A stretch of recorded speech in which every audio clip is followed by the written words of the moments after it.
What's up, Dirt Trax viewers? Luke here, bringing you guys another late season walk around, this time on another vehicle that I've done a full test ride on already this season, but I didn't do a walk around on it. So here we have Yamaha's 2023 Grizzly 700 SE, EPS SE. Sorry, I got to get the name completely right.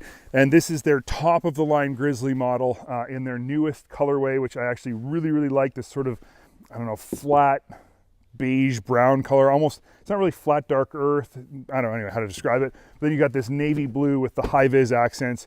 Looks amazing and matches all their other SE models in their lineup. Personally, I think it just absolutely looks amazing. The SE comes with a few upgrades over the regular EPS model. Most notably is the 14-inch aluminum wheels with 27-inch Maxxis Zilla tires and the 3,500 pound Warn winch. This also has a whole, of course the graphics. This also has a whole bunch of other accessories available from the Yamaha catalog that I will discuss, but they are not included in the SE package. They were sent to, this bike was sent to us with them already on it. So I might as well go over those now so we're clear. The box is not included. This gear gripper on the front isn't included. The front bumper is an aftermarket, well, a Yamaha accessory.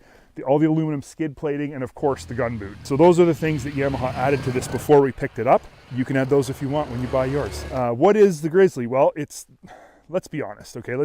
It's the same Grizzly it's been for a while. The same 686cc EFI, single cylinder big bore engine, makes more than enough bottom end power. It always feels good to pull the trigger on a Grizzly. It runs great. Back in the old days, the 686, the big single had troubles with flameouts a lot. You know, even just while it's idling, you hit the throttle and it would just die. This never does that anymore. I've never had a Grizzly do that in many years, so it's not a problem anymore. But the 700 single runs really well. 7.6 inches of front and 9.1 inches of rear travel, which is actually not too far off the industry kind of standard. It is a little low in the front, but the suspension on this thing being just basic shocks that are preload adjustable only, I was super impressed with how this thing rode, especially when considered that it has these 27-inch Zilla tires on it, which I assumed were going to be a lot harsher ride. But the combination of this tire package and the suspension, the way it's tuned, it was really plush. I was really happy with how this thing rode. Very impressive. Obviously the wheels are, I mean, they're gorgeous. I put those on my truck, no problem if they were bigger. They're beautiful. Kind of sad to put a beautiful wheel like that on an ATV where you know it's just going to get beat up, but they are really nice looking. Non-beadlock, that's something that I think I would trade the great looks of this wheel for another equally cool looking beadlock wheel, especially on an SE model, but that's neither here nor there. You get the cool wheels. And also needs to be mentioned, it is a square pattern. So all four wheels are the same, all four tires are the same size, and the wheels are the same size. So if you rotate your tires, or if you, need to buy a spare tire or wheel, you can just buy one and it'll fit everywhere. So let's talk about a few more specs and features of the Grizzly. You do have the Ultramatic transmission, and that's one of the things Yamaha is most famous for, is their Ultramatic transmission. Arguably the best CD transmission in the industry. It protects the belt. I mean, you literally almost never have to use low range because it does such a good job of protecting the belt. It is a great transmission, something that people who buy Yamahas because of. They buy it because it's the Ultramatic, and I totally get that. We've never, not once in the history of Ultramatic transmissions at Dirt Trax, had a belt problem on a Yamaha. Never. And that's saying a lot because we've been around a while. What else we got? Let's see. Steel racks. So a lot of the industry, especially on their high-end models, have moved to plastic racks. Obviously, you can't see the one back here because of this box, but it's steel racks front and rear. You have 110 pound capacity on the front, and I think around 130, I wrote it down, 198 pounds of capacity on the rear rack.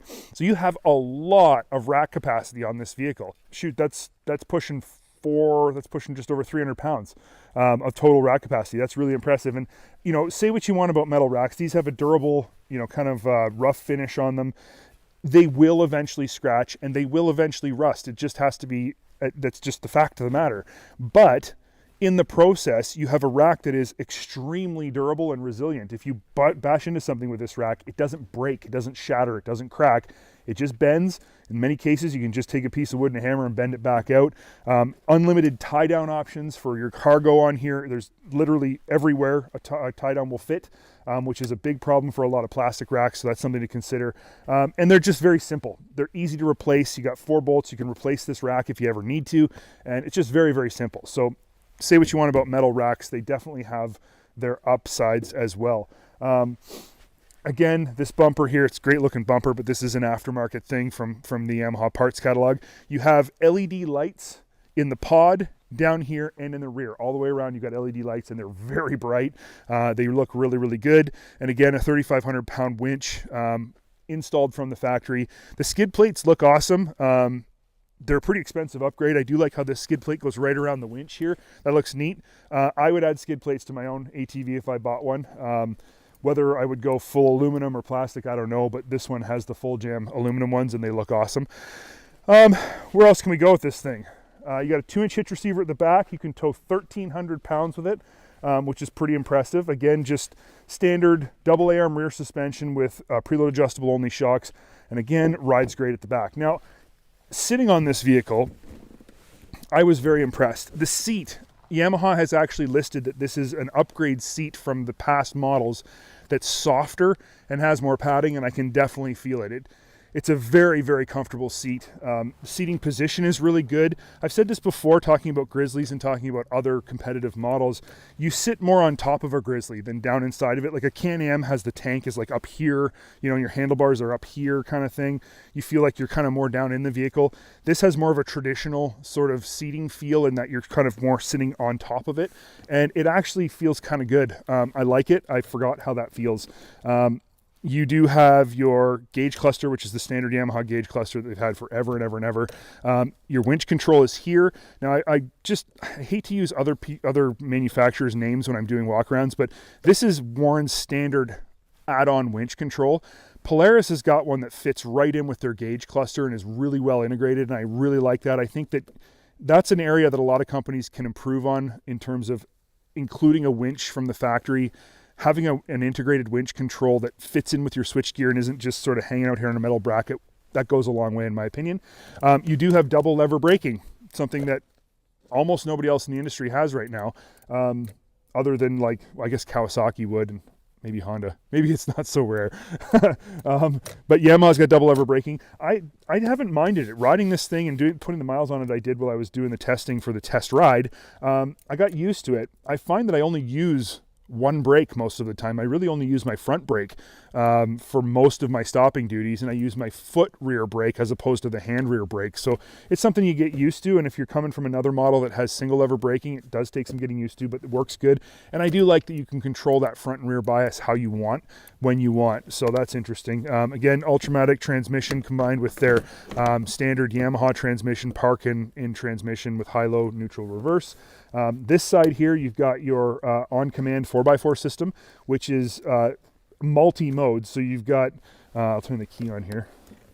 You've got your two-wheel drive.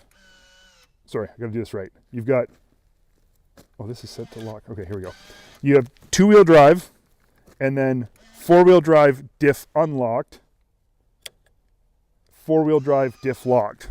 So you have all of these 3 modes easily accessible from this thing here. I like that it works that way. I prefer to have a locking front diff when I want it. I don't mind a limited slip front diff, but the reality is when I want my 4 wheels to turn all at once, I don't want to rely on a diff to do that for me, some sort of fancy locking front system. I just want it locked. I just want to put it, and I did use it that way on this vehicle while I was testing it, and the confidence it gave me was a huge upgrade. Storage container here, which is actually significantly larger than it looks.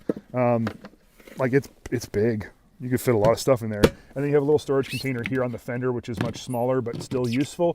Now, Yamaha would say that these are water resistant, but I don't think that they're watertight. This one certainly isn't. It doesn't have a rubber seal. This one does have a rubber seal, but I wouldn't be putting anything important in there.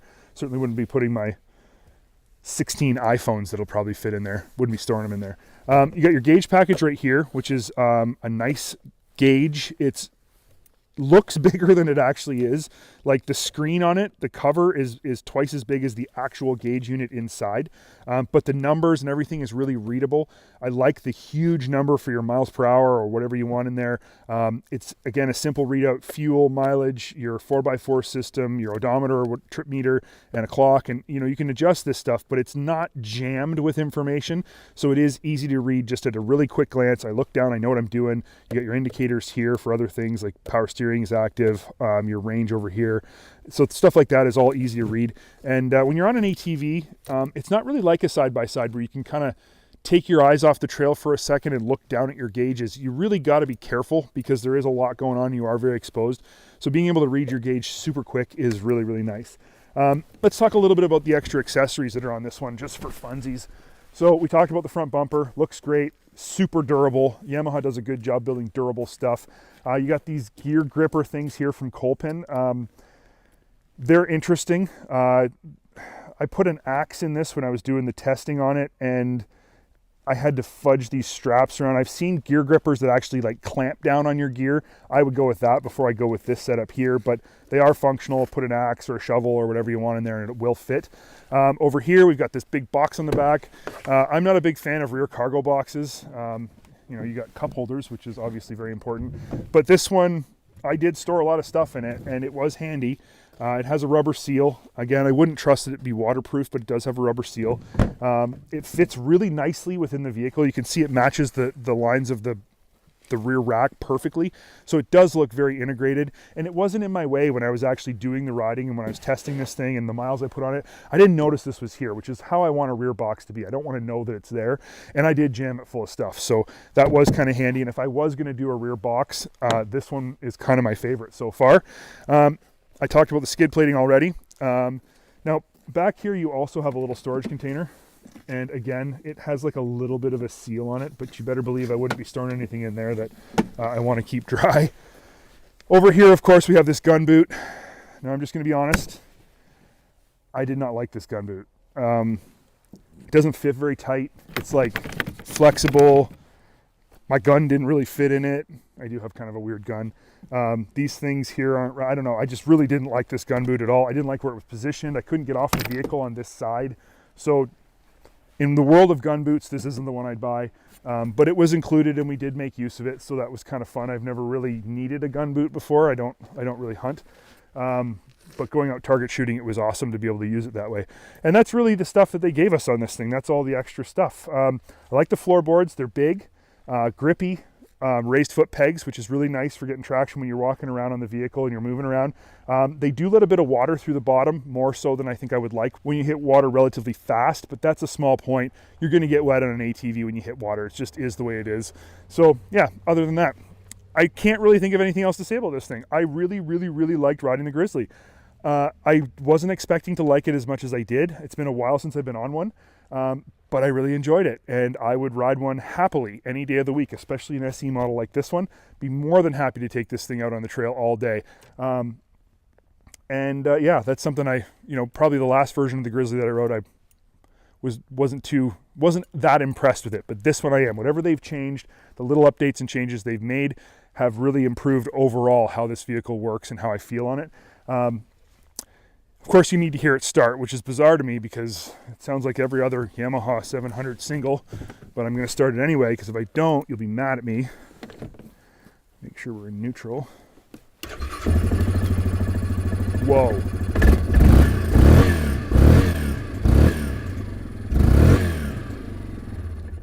Yep, that's a 700 single. So, thank you guys for sticking around to the end of this walk around. If you haven't already, make sure you click the like button. If you did enjoy this video, subscribe to the channel. We try and keep updating all the time. Even throughout the winter this year, we're going to try and keep updating content on our YouTube page. And, certainly if you want to be updated as soon as stuff comes out, as soon as we release stuff, turn the bell on so that you get notified right away.